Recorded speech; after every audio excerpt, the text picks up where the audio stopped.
अस्सलामुअलैकुम students, welcome to math class. आज की क्लास में हम पढ़ेंगे जो functional space C of A B है वो कंप्लीट मीट्रिक स्पेस है। प्रीवियस लेक्चर में हमने स्टडी किया था कि जो कंप्लीटनेस ऑफ एल पी को देखा था, और आज हम स्टडी करेंगे कि जो completeness of C of A B को। सबसे पहले हम देखेंगे इसको functional space C of A B कहते हैं। सबसे पहले हम देखेंगे कि functional space C of A B में किस तरह के सेट होते हैं, उसकी डेफिनेशन को स्टडी करेंगे, उस पर मीट्रिक को डिफाइन करेंगे और फिर प्रूव करेंगे कि आज हमारे पास functional space C of A B है वो कंप्लीट है या नहीं। पहले इसकी डेफिनेशन को देखते हैं। हमारे पास functional space C of A B की डेफिनेशन क्या है? Set of all continuous and real valued function. हमारे पास जो भी सेट ऑफ वैल्यू, हमारे पास जो भी वैल्यूज हैं वो हमारे पास क्या होनी चाहिए? कंटिन्यूस होनी चाहिए और रियल वैल्यूड होनी चाहिए, और जो किसी क्लोज इंटरवल ए बी पे डिफाइन हो तो उसको हम कहते हैं functional space C of A B के जो भी हमने वैल्यूज ली हैं वो किसी क्लोज इंटरवल पे डिफाइन हो, उस पर कंटिन्यूस हो और रियल वैल्यूड हो। अब कंटिन्यूस का क्या मतलब है कि जो इंटरवल की हर वैल्यूज के लिए वो हमारे पास कंटिन्यूस होनी चाहिए। मीन्स कि हमें कोई ना कोई वैल्यूज उसकी मिलनी चाहिए उस क्लोज इंटरवल में। अगर हमें उसकी वैल्यू नहीं मिलेगी तो हम कहेंगे ये डिसकंटिन्यूस फंक्शन है। अब उन्होंने कहा है कि जो हमने close interval A of B लिया है उसमें जो भी हम वैल्यूज लेंगे वो रियल वैल्यूड होनी चाहिए। मीन्स वो पॉजिटिव होनी चाहिए और रियल नंबर से बिलोंग करनी चाहिए। इसीलिए उन्होंने दो कंडीशन लगा दी है कि रियल वैल्यूड होनी चाहिए और कंटिन्यूस फंक्शन होना चाहिए। As a set x, we take the set of all real valued function X Y. Means कि जो भी हमने वैल्यूज ली हैं वो किस तरह की हो? रियल वैल्यूड होनी चाहिए। मीन्स कि वो रियल वैल्यू एक्स वाई जी पॉजिटिव नंबर्स होते हैं सारे, इस तरह की वैल्यूज होनी चाहिए। दूसरा, which function of an independent variable T. इसमें हम यूज करेंगे x of T, y of T, z of T. इस तरह हम विद रिस्पेक्ट टू t करेंगे, और उन्होंने कहा है कि जो t है वो इंडिपेंडेंट रियल वेरिएबल की तौर पे यूज करेंगे।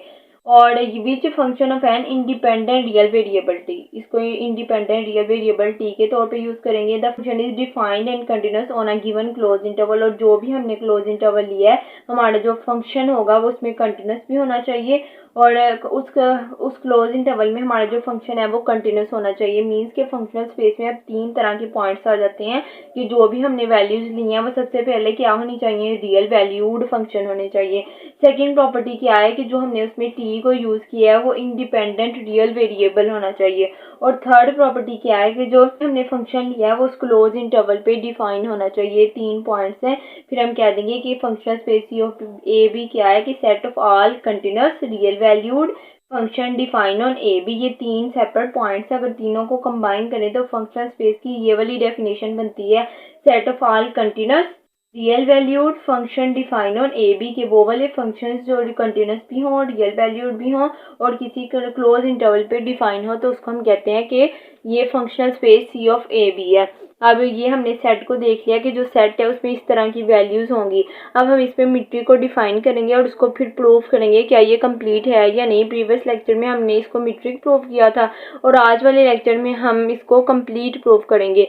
अब हमें पता चल गया कि जो फंक्शनल स्पेस है उसके सेट में ये वाली कंडीशंस होनी चाहिए। अब इस सेट को देखते हुए हम इस पे डिस्टेंस को डिफाइन करते हैं और उसको कंप्लीट प्रूव करते हैं। हमने इसकी डेफिनेशन में क्या देखा है कि हमारे पास जो भी फंक्शन है वो कंटिन्यूस होना चाहिए उस क्लोज इंटरवल के दरमियान। ये देखिए, अब ये क्लोज इंटरवल क्या है? ए और बी। इस क्लोज इंटरवल के दरमियान हमारा जो एक्स ऑफ टी और वाई ऑफ टी जो भी हमने फंक्शन लिया है वो क्या होना चाहिए? कंटिन्यूस होना चाहिए। अब हमने कोई भी एक्स पॉइंट ले लिया एक्स ऑफ टी और कोई भी वाई ले लिया वाई ऑफ टी। उन्होंने कहा है कि जो भी आपने दो फंक्शन लेने हैं वो क्लोज इंटरवल ए बी पे डिफाइन होने चाहिए और रियल वैल्यूड होने चाहिए। अब रियल वैल्यूड भी हैं, क्लोज इंटरवल पे डिफाइन भी है, और हमने इंडिपेंडेंट वेरिएबल टी भी यूज किया है। फंक्शन स्पेस की तीनों प्रॉपर्टीज को देखते हुए ही हमने सेट को डिफाइन कर लिया। अब हम इस पे डिस्टेंस को डिफाइन करते हैं।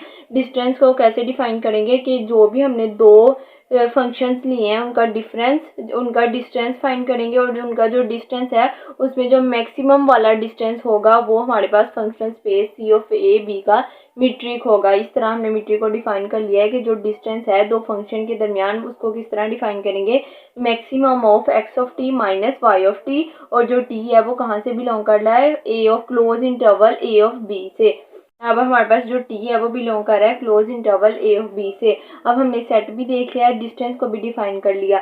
अब हमने जो जो क्लोज इंटरवल लिया था ना ए और बी, उन्होंने कहा है कि उसका जो दो फंक्शन है ये कंटिन्यूस फंक्शन है, मीन्स कि हमें कोई ना कोई वैल्यूज दे रहे हैं। ये एक्स ऑफ टी का फंक्शन, ये वाई ऑफ टी का फंक्शन। उन्होंने कहा है कि जो भी आप लोगों के पास फंक्शन है उनका उनके डिफरेंस का जो मैक्सिमम पॉइंट है, अगर हम इसका डिफरेंस फाइंड करें तो ये X of T minus Y of T इस तरह ही फाइंड करेंगे। फिर हम देखेंगे कि किस पॉइंट में हमें मैक्सिमम पॉइंट मिल रहा है। अब ये वाला जो डिस्टेंस है इसमें हमें मैक्सिमम वैल्यू मिल रही है, इसको हम कहेंगे कि ये जो है ये डिस्टेंस है functional space C of A B का। इस तरह हमने डिस्टेंस को डिफाइन कर लिया है कि जो भी हमने फंक्शन लिया है X of T Y of T जो क्लोज इंटरवल पे डिफाइन है, फिर हम जब इसका डिफरेंस फाइंड करेंगे तो जो मैक्सिमम वाला डिस्टेंस होगा उसको हम कहेंगे कि ये वाला जो दो फंक्शन हमने लिया है उनके दरमियान डिस्टेंस है। अब D of X Y equals to maximum of X of T minus Y of T, और जो ये टी है ये कहाँ से बिलोंग कर रहा है, क्लोज इंटरवल ए बी से। अब हमने सेट को भी डिफाइन कर लिया है और उस पर हमने मीट्रिक स्पेस को भी प्रूव कर लिया। अब हम इसको प्रूव करेंगे कि जो हमारे पास ये मीट्रिक है ये कंप्लीट मीट्रिक स्पेस है। प्रूव करते हैं कि जो हमने दो फंक्शन लिया, अब एफ ऑफ टी कौन सा लिया है हमने, एक्स ऑफ टी, और माइनस यहाँ पे जी ऑफ टी की जगह हमने क्या लिया है, वाई ऑफ टी। हमारे पास ये वाले दो फंक्शन है, ये हमने इसको डिस्टेंस को डिफाइन कर लिया है, maximum of T belongs to A B. अब ये हमारे पास मीट्रिक स्पेस आ गई है, हमने इस सेट को भी डिफाइन कर लिया। अब हमारे पास एक्स डी आ गया है। अब हमने चेक करना है कि ये जो डिस्टेंस है ये कंप्लीट है, ये वाली मीट्रिक स्पेस जो है वो कंप्लीट है। हमें पता है कि कंप्लीट को किस तरह चेक करते हैं। कंप्लीट के लिए हमारे पास कंडीशन होती है कि जो हर काशी सीक्वेंस है वो कन्वर्जेंट है। To prove functional space C of A B is complete we have to show that every Cauchy sequence is convergent. हमें कंप्लीट प्रूव करने के लिए क्या शो करना पड़ेगा कि हर काशी सीक्वेंस जो है वो कन्वर्जेंट है। अब हमें पता है कि काशी सीक्वेंस क्या है, D of X N less than epsilon. दो सीक्वेंस के दरमियान जो डिस्टेंस है अगर वो बहुत छोटा हो जाए तो उसको हम कहते हैं काशी सीक्वेंस, और जो एम और एन है वो greater than equal to N naught है। मीन्स कि हमें एम और एन की वैल्यूज के बाद एक ऐसा पॉइंट एन नोट मिल जाएगा जिसके बाद सीक्वेंस की हर टर्म एप्सिलॉन को कन्वर्ज करेंगी। मीन्स कि अगर ये हमारे पास एम है, ये एन है, और यहाँ पे हमारे पास एक एन नोट है, एन नोट के बाद जो सीक्वेंस की सारी टर्म है वो लेस देन एप्सिलॉन हो जाएगी। अगर हमारे पास 1 2 1/1 1/2 1/3 1/4 इस तरह से ऑन चलता जाए 1/इंफिनिटी तक, तो हम कहेंगे कि ये जो 1 है और ये 1/2 है ये जो है ये कन्वर्ज नहीं कर रहे, ये एप्सिलॉन से लेस नहीं है। लेकिन उसके बाद ये हमारे पास जो एन नोट है 1/3, इसके बाद जो सीक्वेंस की हर टर्म है उनके दरमियान जो डिस्टेंस है वो छोटा होता जा रहा है। ये हमारे पास था काशी सीक्वेंस। अब हमें पता है कन्वर्जेंट की डेफिनेशन क्या है कि जो भी हमने सीक्वेंस लिया है वो किसी एक पॉइंट को कन्वर्ज कर रहा है। जिस तरह हमारे पास ये 1/2 1/3 ये सारा जो सीक्वेंस था ये किसको कन्वर्ज कर रहा था, जीरो को। इसीलिए हमने कन्वर्जेंट के लिए क्या लिया है कि जो भी हमारे पास सीक्वेंस है वो किसी पॉइंट को कन्वर्ज करना चाहिए। और कन्वर्ज कब करेगा, जब उनका जो डिस्टेंस है वो बहुत छोटा हो जाएगा, लेस देन एप्सिलॉन हो जाएगा, एन ग्रेड for all N greater than equal to N naught. ये हमने काशी सीक्वेंस की डेफिनेशन को देख लिया, ये कन्वर्जेंट की डेफिनेशन को देख लिया, और हमने अब क्या प्रूव करना है, हमारा टारगेट क्या है कि हमने कंप्लीट प्रूव करना है। कंप्लीट प्रूव करने के लिए हमें काशी सीक्वेंस, कोई भी सीक्वेंस लेना पड़ेगा, उसको हम पहले प्रूव करेंगे कि ये काशी सीक्वेंस है, फिर उस काशी सीक्वेंस को कन्वर्जेंट प्रूव करेंगे। चलें सबसे पहले हम काशी सीक्वेंस प्रूव करते हैं। हम सी ऑफ ए बी में से कोई भी सीक्वेंस ले लेते हैं और उसको प्रूव करते हैं कि ये काशी सीक्वेंस है। Let x m be any Cauchy sequence in C of A b. हमने कोई भी सीक्वेंस ले लिया है एक्स एम, किसमें से, सी ऑफ ए बी में से, फंक्शनल स्पेस में से। अब हम इसमें काशी सीक्वेंस की डेफिनेशन को अप्लाई करेंगे। काशी सीक्वेंस की डेफिनेशन क्या है, given any epsilon greater than 0 there is a natural number n such that for all mn greater than equals to n we have d of xn less than epsilon for all mn greater than equals to n। ये हमारे पास Cauchy sequence की definition है। इसको हम वहाँ पे हमारे पास जो सेट है उस पर अप्लाई कर देंगे। अब हमारे पास जो डिस्टेंस है वो हमने क्या डिफाइन किया है, maximum t belongs to A b x m t minus x n t less than epsilon. यही हमने डिस्टेंस अप्लाई किया। अब ये जो हमारे पास काशी सीक्वेंस में ये डिस्टेंस था, इसकी जगह हमने डिस्टेंस को अप्लाई कर दिया। जो हमने सी ऑफ ए बी में जो डिस्टेंस को डिफाइन किया उसकी जगह हमने इसको रिप्लेस कर दिया, ये आ गया लेस देन एप्सिलॉन। अगर हमें पता है कि जो किसी टर्म का जो मैक्सिमम है अगर वो लेस देन एप्सिलॉन है तो वो जो टर्म है वो खुद भी लेस देन एप्सिलॉन होगी।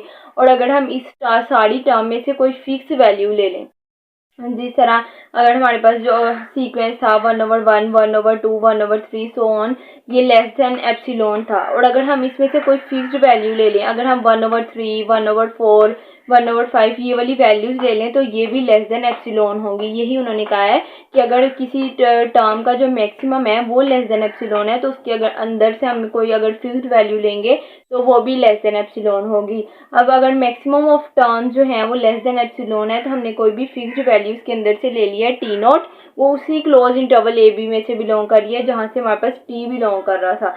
तो अब हम अगर इसका डिस्टेंस फाइंड करें x m t not minus x m t not less than epsilon, इससे हमें शो हुआ कि अगर किसी टर्म किसी फंक्शन का मैक्सिमम जो है वो लेस देन एप्सिलॉन है तो जो टर्म है वो खुद भी लेस देन एप्सिलॉन होगी। अब ये हमारे पास काशी सीक्वेंस था x of m minus x of n less than epsilon. This show that, इसका मतलब है कि जो सीक्वेंस की हर टर्म है वो लेस देन एप्सिलॉन है, क्योंकि हमारे पास यहाँ पे मैक्सिमम ऑफ टर्म जो है वो लेस देन एप्सिलॉन आई, फिर हमने कोई फिक्स्ड वैल्यू ले ली वो भी लेस देन एप्सिलॉन आई। इसका मतलब है कि अगर हम कोई भी टर्म लेंगे वो जो है वो काशी सीक्वेंस होगी किसमें, रियल नंबर में काशी सीक्वेंस होगी। और हमें पता है कि जो रियल नंबर है वो कंप्लीट है, since R is complete so sequence जो है वो कन्वर्जेस, इसलिए हमने जो भी सीक्वेंस लिए हैं वो किसी पॉइंट को कन्वर्ज करेंगे। क्यों कन्वर्ज करेंगे, क्योंकि हमारे पास ये काशी सीक्वेंस है किसमें, रियल नंबर में। अब ये जो हमने एक्स एम टी नॉट लिया ये किसको कन्वर्ट करेगा, एक्स टी नॉट को।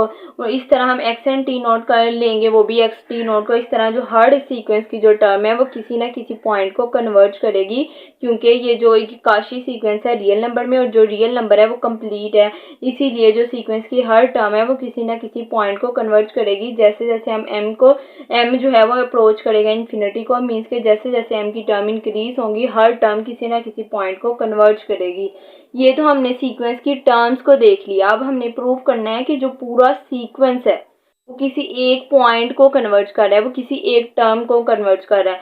पहले हमने उस सीक्वेंस के अंदर वाली टर्म्स को देखा, ये देखें x1 T note, x2 T note, उस सीक्वेंस के अंदर वाली टर्म्स को देखा कि वो लेस देन एप्सिलॉन है, किसी पॉइंट को कन्वर्ट कर रही हैं। अब हमने उस पूरे सीक्वेंस को किसी एक पॉइंट पे कन्वर्ट करवाना है।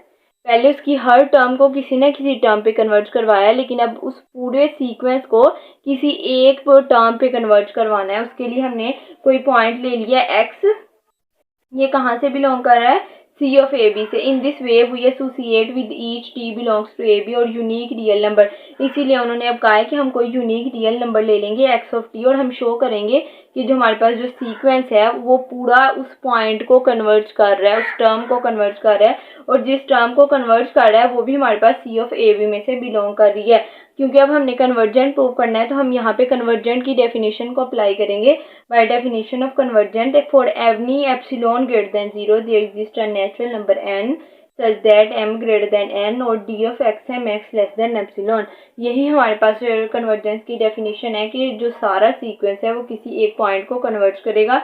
कब कन्वर्ट करेगा, जब डिस्टेंस जो है वो लेस देन एप्सिलॉन हो जाएगा और जब हमारे पास m है वो ग्रेटर देन n, मीन के हमारे पास एक ऐसा पॉइंट मिल जाएगा जो जिसके बाद सीक्वेंस की हर टर्म जो है वो लेस देन एप्सिलॉन होगी। अब ये जो डिस्टेंस है इसमें हमने डी ऑफ ए बी पे जो डिस्टेंस डिफाइन किया है, अब इसकी जगह हमने ये वाला डिस्टेंस पुट कर देना है। अब D of x m x, अब मैक्सिमम यही हमने डिस्टेंस डिफाइन किया है सी ऑफ ए बी में, maximum x m t minus x of t less than epsilon. T belongs, और ये जो टी है वो कहाँ से बिलोंग कर रहा है, ए ऑफ बी से। अब जैसे हमने प्रीवियस देखा कि अगर सीक्वेंस की मैक्सिमम वाली टर्म्स जो है वो लेस देन एप्सिलॉन है, किसी पॉइंट को कन्वर्ट कर रही हैं, अगर मैक्सिमम वाली टर्म्स कन्वर्ट कर रही हैं तो उसके अंदर वाली टर्म्स भी कन्वर्ट करेंगी। अगर इन टर्म्स का जो मैक्सिमम है वो कन्वर्ट कर रहा है तो हम कहेंगे कि जो इसके अंदर वाली टर्म है x m of T minus x of t less than epsilon, वो भी लेस देन एप्सिलॉन है, मीन्स कि वो भी ये एक्स को कन्वर्ट कर रही है for all m greater than n. इस तरह हमने शो कर दिया है कि जो एक्स एम टी है, ये जो हमने सीक्वेंस लिया है एक्स एम टी, वो किसको कन्वर्ट कर रहा है, एक्स ऑफ टी को। जिस पॉइंट को कन्वर्ट कर रहा है वो भी हमारे पास उस क्लोज इंटरवल में बिलोंग कर रहा है। यही हमने देखा था कि जिस पॉइंट को कन्वर्ट कर रहा हो वो भी उस स्पेस में बिलोंग करना चाहिए और जो सीक्वेंस हमने लिया है वो भी उस स्पेस में से बिलोंग करनी चाहिए। अब हमने सी ऑफ ए बी में से कोई सीक्वेंस ले लिया है, उसको हमने प्रूव किया है कि ये काशी सीक्वेंस है, फिर हमने चेक किया, फिर हमने प्रूव किया कि जो हर काशी सीक्वेंस है क्योंकि वो रियल नंबर में से बिलोंग कर रहा है, इसके लिए काशी सीक्वेंस की हर टर्म्स जो हैं वो किसी न किसी पॉइंट को कन्वर्ज कर रही हैं। अगर हर टर्म किसी पॉइंट को कन्वर्ज कर रही है तो हमारे पास जो सारा सीक्वेंस है वो किसी एक टर्म को कन्वर्ज करेगा। फिर हमने को वो एक टर्म सपोज कर ली एक्स, फिर हमने चेक किया, फिर उस पर कन्वर्जेंट की जो डेफिनेशन है उसको अप्लाई किया, फिर हमने देखा कि जो हमने एक्स हमने सीक्वेंस लिया था वो एक्स को कन्वर्ज कर रहा है। इस तरह हमने प्रूव कर दिया कि जो हर टर्म है वो काशी सीक्वेंस है, इसमें हमारे पास जो space C of A B है उसमें, और कन्वर्ज कर रही है किस पॉइंट को एक्स को। काशी सीक्वेंस भी है, कन्वर्जेंट भी है, और जिस पॉइंट को कन्वर्ज कर रही है वो भी सी ऑफ ए बी में बिलोंग कर रहा है। इस तरह हमने प्रूव कर दिया है कि जो functional space C of A B है वो कंप्लीट मीट्रिक स्पेस है, क्योंकि इसमें हर काशी सीक्वेंस जो है वो कन्वर्ज कर रहा है। इसीलिए हमारे पास जो completeness of C of A B है उसको हमने प्रूव कर लिया है। अगर आप लोगों को कोई प्रॉब्लम हो तो कमेंट सेक्शन में ज़रूर पूछिएगा। अगर आप लोगों को वीडियो पसंद आई हो तो लाइक कीजिएगा, सब्सक्राइब कीजिएगा और फ्रेंड्स के साथ शेयर कीजिएगा। Thank you so much. Allah हाफिज़।